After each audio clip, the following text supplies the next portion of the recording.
Let's just dive right into objectivism. Sure. Let's get into Ayn Rand's work, your work, and just for anyone who isn't aware, like what is objectivism, and let's go from there. So objectivism is Ayn Rand's philosophy. And kind of on one leg, it basically is the idea that in metaphysics, which is the foundational ideas in philosophy, what is the nature of reality? She held that reality is what it is. It is not what you want it to be. It is not what you wish it to be. It just is what it is. A is A. The law of identity hold. The laws of causality hold, and our consciousness is there to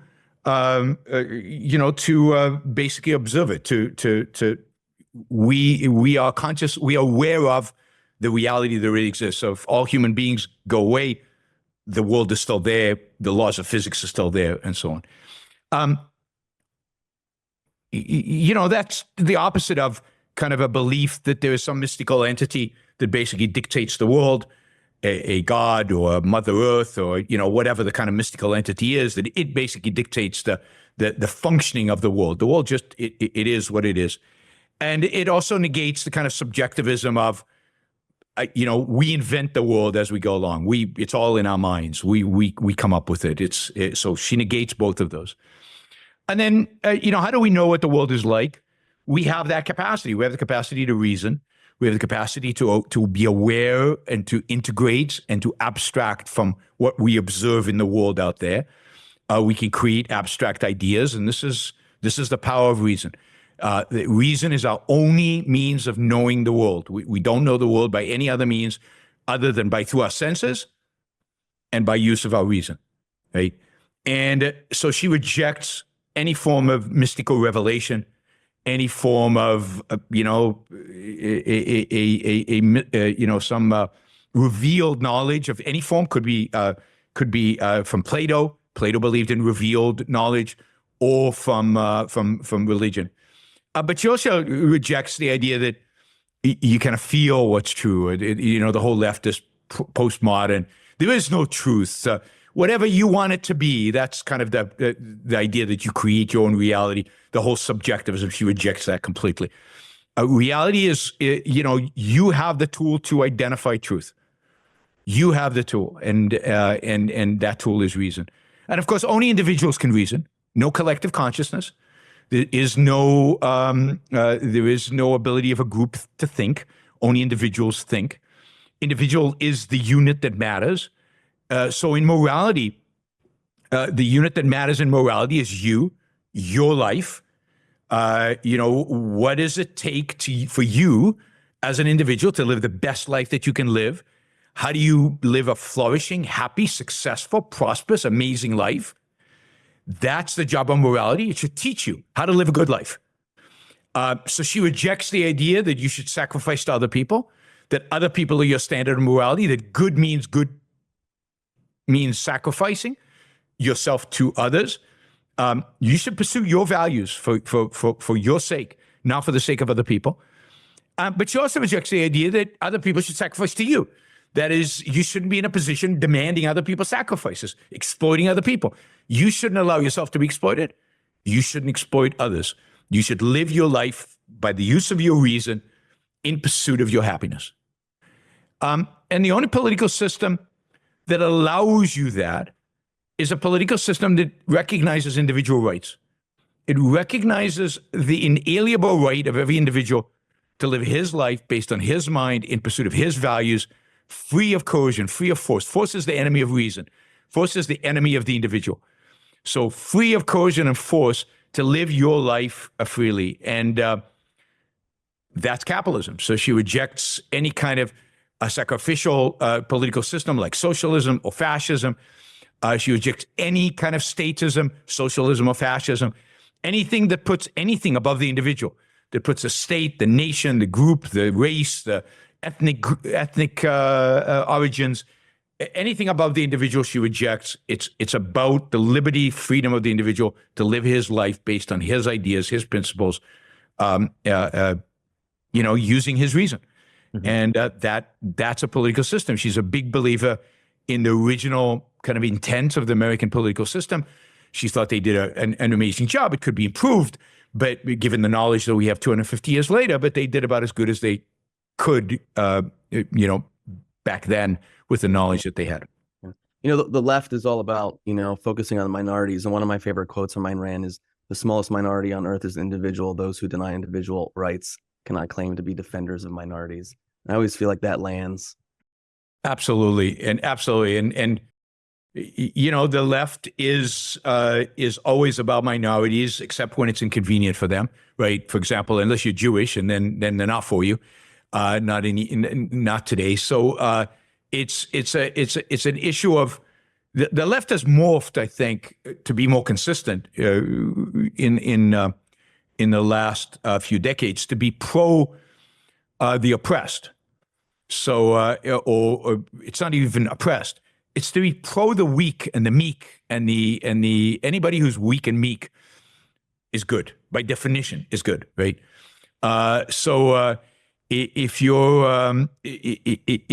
a group in America who's poor, then you must have been oppressed. There must be systemic something against you to make you oppressed, right?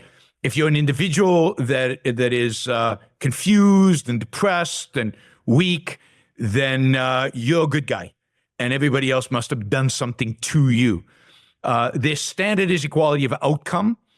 So if you're Palestinians, you're obviously the good guys because you're poor and you're weak and you're unsuccessful, so you must be the good guys. Israel must be the bad guys because they're strong and they're successful and they're rich.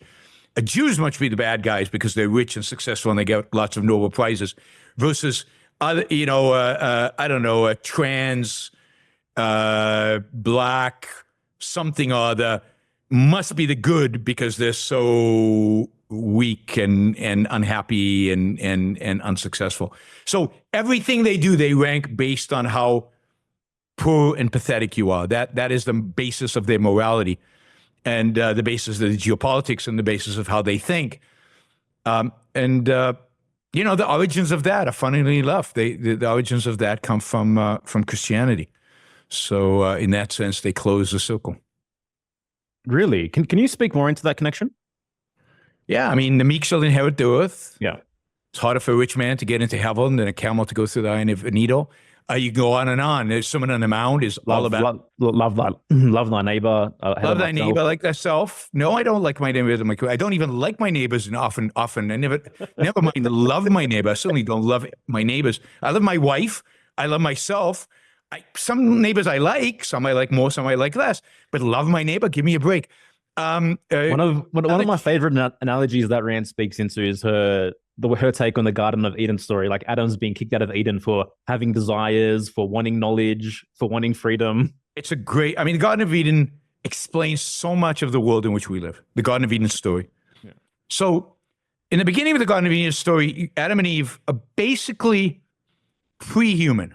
That's how I see it, right? They're animals. They can't think. They don't have reason. They have no knowledge. They haven't eaten from the tree of knowledge. They have no knowledge. They can't think. They're taking care of the garden.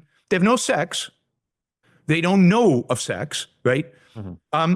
They're just animals. They're just there. They're just nothing, right? They're just nothing. And they don't have to be productive. They don't have to work for a living. Food is just provided to them, right? So no work, no values. No real values. In that sense, in an animalistic sense, they become human when they eat from the tree of knowledge, and their reason is awakened, right? And for that, they're penalized. What is the penalty? They now have to be productive. They have to go work for a living, and I guess as a reward for that, maybe they get sex. But sex is immediately viewed as a negative thing, right? Sex is the initial fall of man is associated with sex. So. The Garden of Eden is very much a story of modern man. What do we all want? I mean, if you ask people kind of what they want the Garden of Eden. They want to go back. They want to. And conservatives and the right and the left share this, because I once debated a guy who was a conservative, a well-known conservative, Andrew Sullivan, and he said, "Look, some of us just want to sit on our back porch in our rocking chair and just chill. We don't want change and technology. This capitalism, it's very disruptive for my ability to chill on my back porch, unthinking." And that's what they want. They want food to be provided, manna from heaven, by the state, I guess, replace God with the state. They don't want to think. They don't want to really pursue values. It turns out that in modern society, people don't want sex. The quantity of sex people are having these days has plummeted. Garden of Eden is, and to me, getting thrown out of the Garden of Eden is the best thing that's ever happened to man. Yeah. We now get to work. We get to be productive. How much fun is that? We get to think. We get to discover new knowledge. That is amazing. We get to have sex. Of course, that is, super fun. I mean, getting thrown out of the Garden of Eden is the best thing that ever happened to humanity. I don't want to go backwards to the Garden of Eden. That would be unbelievably boring and dull. I don't want to be an animal. I want to be a human being. Yeah, well, it's the responsibility of living that taps us into our potential for greatness. You know? Exactly. Absolutely.